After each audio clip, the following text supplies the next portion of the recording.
Are you having trouble getting the right phones to sell them? Then today I'm going to show you how to get the phones the right way and what questions to ask. Coming up next. Let me see you put 'em up. Reach the skies, touch the stars up above. Cause it's one time for the underdog. One time for the underdog. Hey guys, this is Broke to Beast, where I make videos about starting your own business, online or offline, as well as follow my own journey.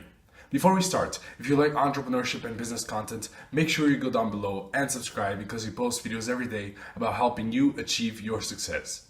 Okay, so everybody talks about how to get phones and then they immediately go to selling phones. I don't see a lot of videos talking about how to actually talk to people and what questions to ask in order to save yourself some time and save the other person time to decide if that's a great deal to go through or if it's something that it's not worth spending time on. So myself, I like to have a few questions that I like to ask people that message me in order to sell me their phones. Because this saves me a lot of time and I don't have to sift through tons of messages to try to understand what actual phone they have, what model they have, and what kind of condition it's in, and all other related questions. So first off, when you start putting ads on Facebook or on Facebook groups or wherever you're putting up ads saying that you're buying phones, make sure that in the ad itself you tell people to mention these three things: the phone model, the phone physical condition, so if it's damaged or not, and if it is, what part it is, the phone software condition, if it's locked, if it's unlocked, in terms of the iCloud, in terms of the network, if it's paid off in the US, for example. And also an extra bonus question can be, what accessories does it have besides the actual phone? This will help people understand what kind of message they have to send to you. Now, to be honest, 50% of people or more even will not even look at these questions. They'll just say that I have a phone to sell. And you know, it's a little bit annoying because you post all those questions so people can send the information directly to you.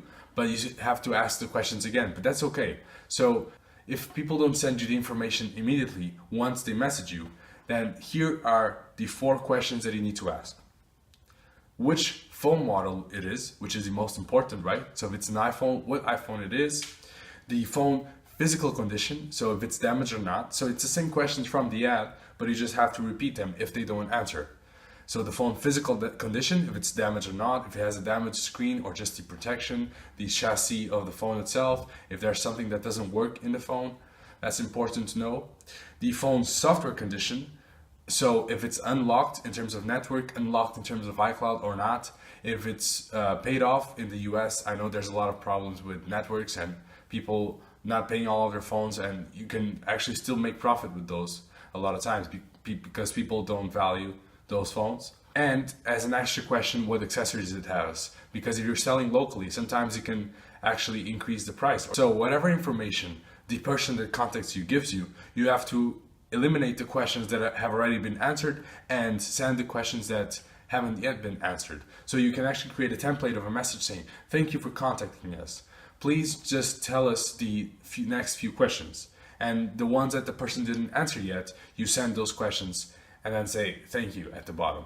Now, if the person has already sent all of the information necessary, maybe you can try to ask some photos. Sometimes that's a good idea. But if you don't really care about it, then it's time to meet up with a person or ask them to send you the phone directly. So you can ask where they live or where they would like to meet up, so you can go pick up the phone and buy it from them. And usually these people, once you demonstrate interest in their phone, they're most of the time going to be highly responsive because, you know, it's in their interest to sell you their phone, as long as you're not lowballing them a ton. Now, another thing that is pretty important, but it's not mandatory because you can actually check it in person, it's the IMEI number. This is a very important number that tells you all the information regarding the phone. And if you actually go on to imei.info,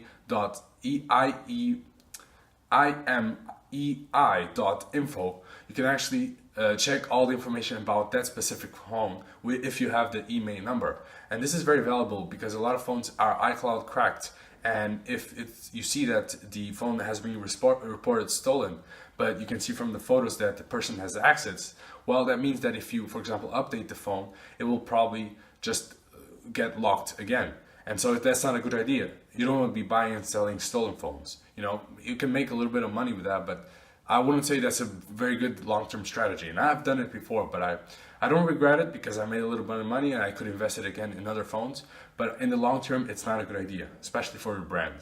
And so the email can tell you tons of things. If it's paid off, I think you can see that in the US. If the actual gigabytes and the actual specs of the phone inside, because sometimes there are phones that, especially if they're newer models, imagine you're going to buy an iPhone X, the iPhone 10. People can actually have the outer part of the iPhone X, but the inside part can actually be an older iPhone, like an iPhone 5 or something.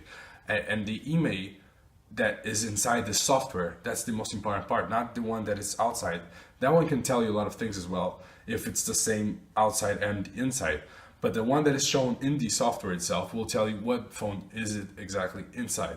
Because it is quite funny. I actually went to a near town from where I live, and I was going to buy this guy's phone, and I looked at the phone, and it kind of looked weird. Just the screen itself and the touch, the brightness wasn't right there, and I think it was an iPhone 7, I believe. And the funny thing is, when I went into the specs, I went into the actual settings of the phone, and I put the email in this website, email.info. Guess what it turned out? It was an iPhone 5. Inside was an iPhone 5, but the outside layer was an iPhone 7.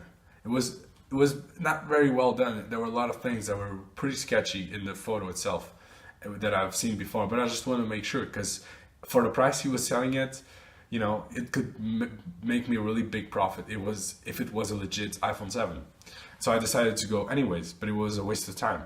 And I'm not even sure if the software inside was an iOS or if it was actually an Android. I believe it was an Android, which is even crazier. It's like, you know, once you start flipping phones, you're gonna see a lot of this crazy stuff. And this is just a message to warn you that, you know, this will happen. You just have to be prepared. So checking the email is very important. If you can't have the email before you meet up with a person, try to get the email once you are with a person so you can check everything online. Anyways, those are the questions that I usually ask people when they're trying to sell me phones. So I don't waste time and I don't waste the person's time, and I make sure that I'm very effective when contacting people to make sure what deals I want to take or what deals I don't want to take. Because, for example, I don't buy cracked phone screens here locally because it's not profitable for me to sell it on eBay.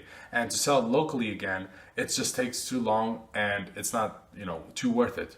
I only buy clean phones here. It's the ones that are not damaged, so I can sell them here. Or if they're damaged, I just switch up the screen and I buy for a lower price. I just switch up the screen or any parts that are not working inside, and I resell it here locally as well. Anyways, I hope this helped, guys. And if you want somebody to help you out in starting your own phone flipping business and actually start making money this week, just like I did once I started, I'm actually offering free coaching for a few people, and for 5 people actually. And if you want to get some free coaching, go down below in the comments and say, I want free coaching, and post your email, and I will contact you shortly. So we can arrange a free call and I'll help you out with anything you want, totally free. I'm not trying to get anything from you. I just want to help out and help other people start this type of business. And, you know, I usually would charge for this type of consultation, especially because my time is pretty limited, considering that I have a job and I do the phone flipping and I have other businesses going on. But, you know, I feel like to make sure you guys understand who I am and I'm actually legit when flipping phones, I want to make sure I have success with some people, and to show you guys that it's actually possible to do phone flipping and start phone flipping anywhere in the world, not just in the US or in the UK, and to be actually pretty profitable. Anyways, I hope this helped you out, and if you like this type of video, please leave a like and subscribe, and please go in the comments below and let me know what's your story with phone flipping or starting a business, and if you have any questions or comments or video suggestions. And remember, free consultation, free coaching call. Go in the comments below and post your email and say that you want a coaching call. Only the first 5 people will get that free coaching call. I hope this helped, and until next time, peace.